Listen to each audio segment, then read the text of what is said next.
Hey guys, it's time for some low protein baking. So I have, of course, my trusty K-Sound apron, and behind that is the device that I'm going to use for baking today. It's called a Ninja Foodie Max.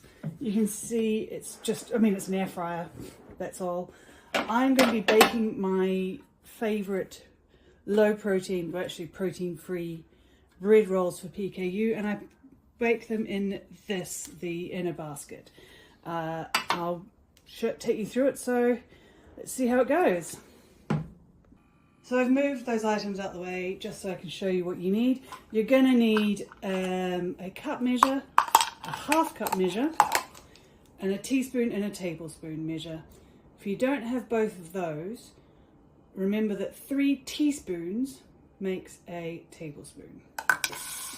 I'm going to start off with my mixing bowl, and into my mixing bowl I am going to put a cup and a half of warm water. Fortunately it's a hot day here, but if it's a cold day then I use a little bit of boiling water just to get it up to temperature. So there's a cup of warm water in the bowl, and that's the extra half cup that I need. Okay, the next step is psyllium husks. Now, if you've not used these before, they're great for low protein baking. They help perform the function that gluten performs. And a lot of low protein flour is also gluten-free flour. So this just helps to hold the rise of the baking. So I'm going to need 2 tablespoons of that. 1, 2. Good-o. I need some sugar. This is what gives the yeast something to live on, basically. Something to eat as they get going. So I'm going to add a tablespoon of that. I just use whatever sugar I have to hand, honestly. And at the moment I'm just using whichever yeast I pick up from the supermarket that is low protein. And I am going to need 2 teaspoons of that. So here's my teaspoon measure. 1, 2.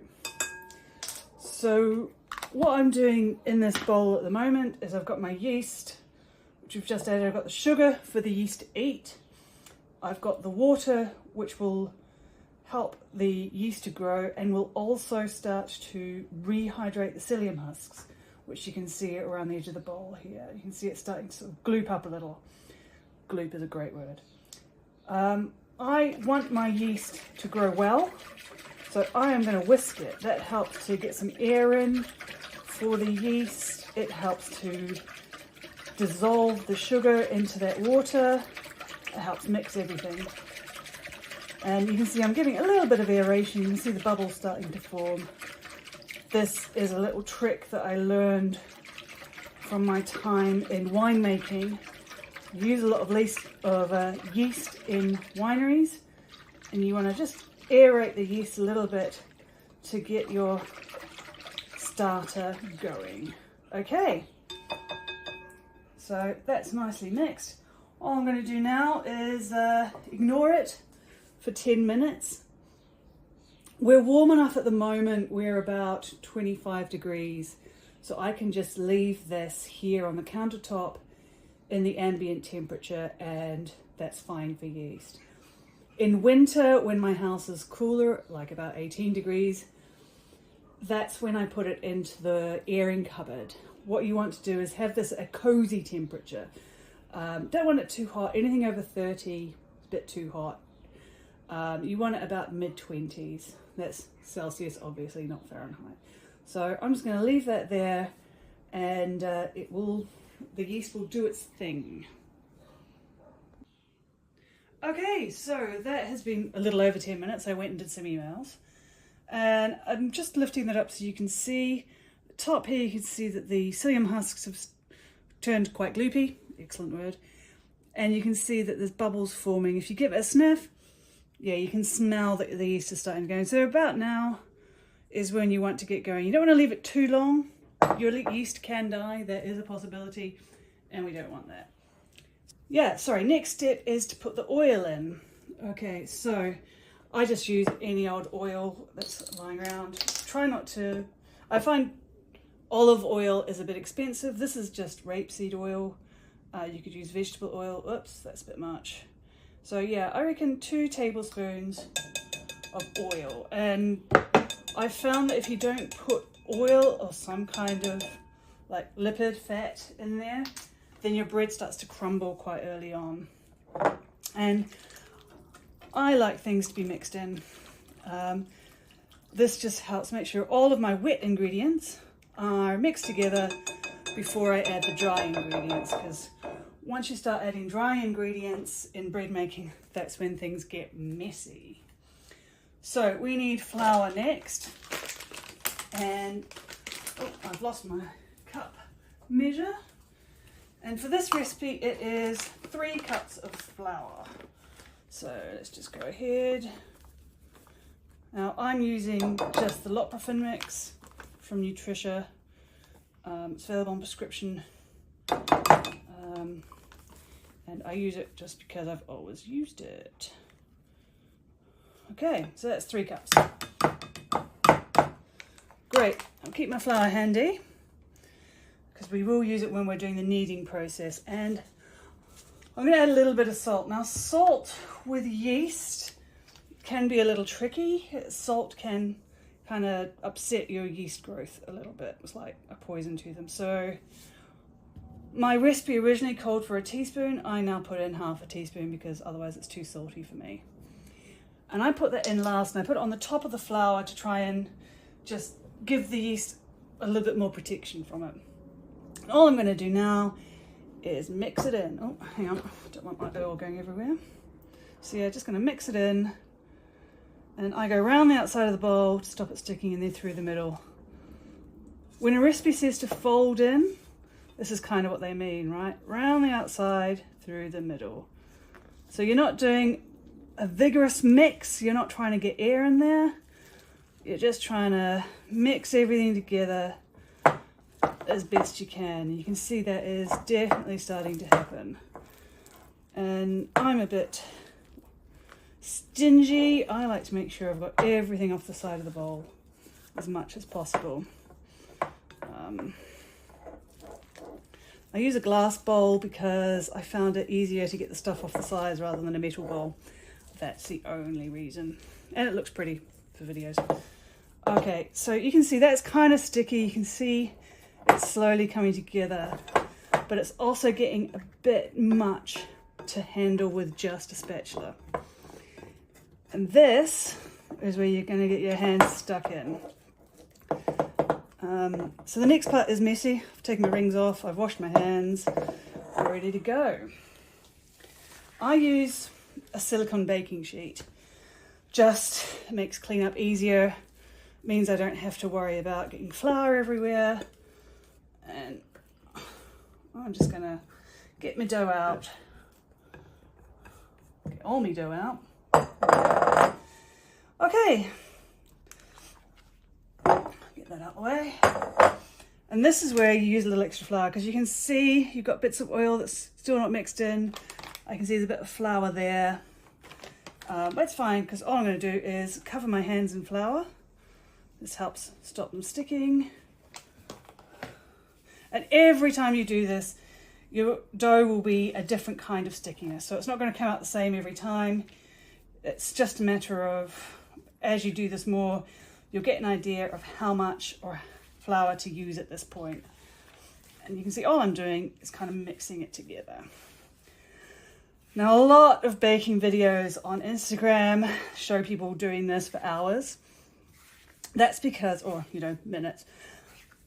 What they're doing in normal flour is they're trying to get the gluten, which is a protein, they're trying to get that gluten kind of elastic and working and going. So when you're working with low protein flour, which is generally gluten-free flour, that's why you don't need to do as much mixing. I'm not trying to get the gluten going here because there isn't any. I'm just trying to mix it all in and get it homogeneous, get it all the same. I do have a bread maker actually, and I got a gluten-free, or a bread maker with a gluten-free cycle. It takes half the time of a normal cycle because it's missing out the stage where you're trying to get the gluten going. And this, as I said, we put the psyllium husks in because that replaces or does this job that the gluten normally would. So I'm happy with that. If I really want to, I could stick my hand in there and it would stick, but it's not really sticking to my hands anymore. Got the right amount of flour. Happy with that. It is time to shape our rolls. Now, I showed you before the air fryer that I bake them in. This is the air frying basket. I went with this model because I liked the idea of baking in this. All I'm going to do is I've shaped it into a circle and I'm going to make 8 rolls because I happen to know 8 rolls fits in there. And this is my way of making them. Making a circle, cutting it in 4, cutting each quarter in half. It's a little bit sticky. This is kind of normal. And when I pull it out, you see you've got all this flour on the edge. I just dampen or coat the edges of that bit of flour and it sticks to my hand a bit less. And I'm just going to shape a roll, plop it in. Same again, cut it away from the dough. Get a bit of flour on those cut edges. Cool. Shape it, plop it in. This video is going to go for a while.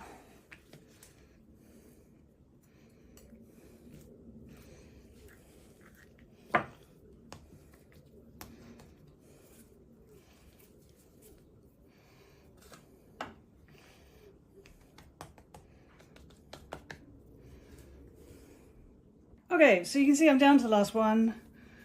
Just putting a bit more flour on it, shaping it. Oh, shaping it a bit better for the camera.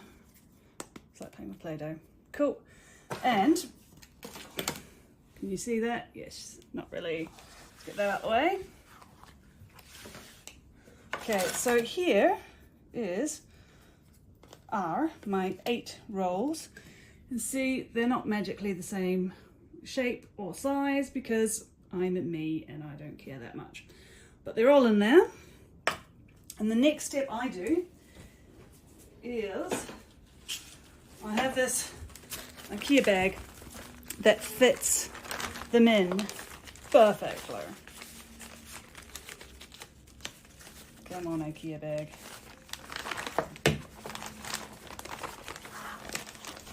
And the reason I do this is for the proving stage, I either put them into my airing cupboard upstairs, which I don't want bits falling into my bread. Or today, I'm going to actually put it outside and I don't want little insects and things coming to investigate my food. So that's in there. I'm going to put that in a warm place, again, 25 to 30. For about 45 minutes. It's fairly warm today and I'm putting it in the sun. So I'm going to check it at half an hour and see. If it's winter and it's cold and my airing cupboard is only about 20 degrees, then I'll leave it for a longer prove, maybe an hour. Okay, so that's what it's looking like at the moment. I'll go and put it outside. Okay, so that's half an hour. Let's take a look. You can see that it is, well, our plastic bag is puffed up. So there's been a change in pressure. The yeast has been working. It's been creating carbon dioxide. And as you can see, respiring a bit of the condensation on the plastic bag. So I know the yeast has been working. Let's open this bad boy up and have a look inside. You can feel the heat coming out of the bag as I open it. Oh yeah, look at that. So you can see the bread rolls have all expanded up. They're nice and puffy. They're still soft to touch. And yeah, when I smell them, I can smell that the yeast is good and ready to go. So I am ready to bake them. And as I showed you before, I bake them in my little Ninja air fryer. I went for this because frankly, it was easier to control the temperature in this than it is in the oven. I realized this when I moved from my old place to my new place. It just works better. Okay. So to make these rolls, I am going to bake them at 170 for 18 minutes. The other nice thing about using the air fryer to bake them is there's no guessing. You don't have to guess when it's gotten up to the right temperature. You don't have to guess or try to look through the door at the temperature guide to see where you're at. It just works. So that's going to come up to temperature. In the meantime, I'm going to show you a bit more of a close-up on these. That's my first video. I'm learning where the screen sits. You can see they've really puffed up nicely. They're stuck together at the sides. That's fine. You'll see when they come out of the baking, all that means is you're going to get that stuck together kind of edge that you get with normal bread rolls.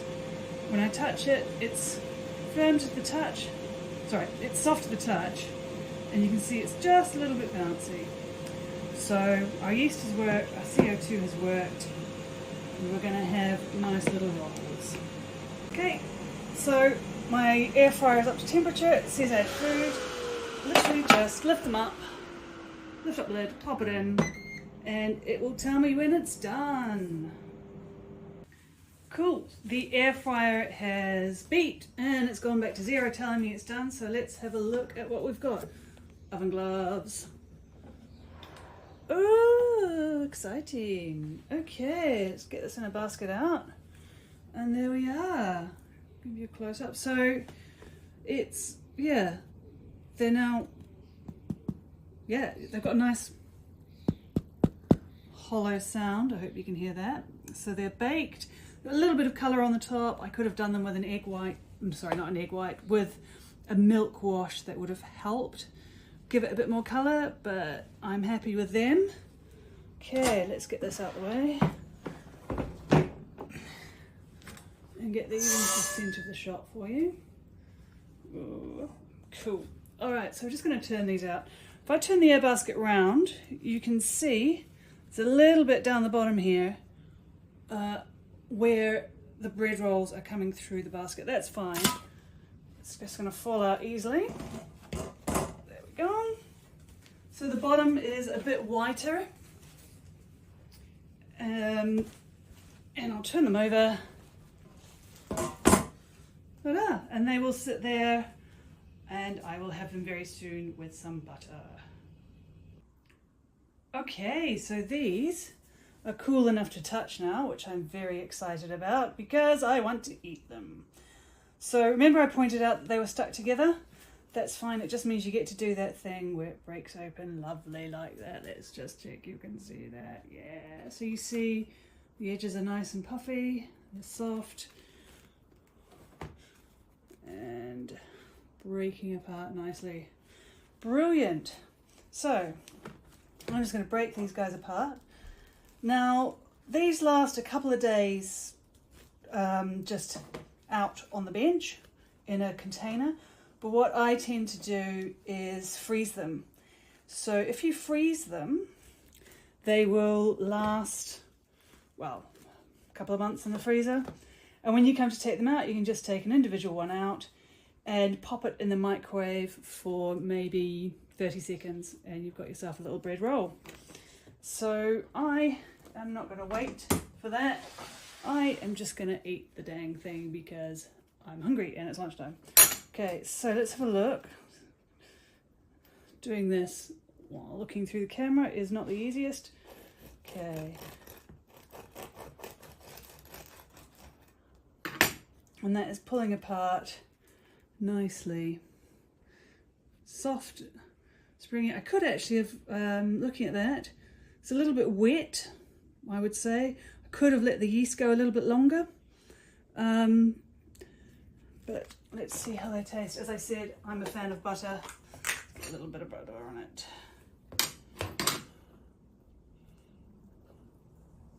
Okay. Oh yeah.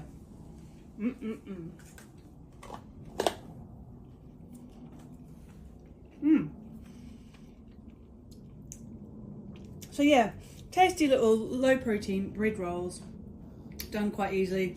As I say, we'll go in the freezer, and that is that.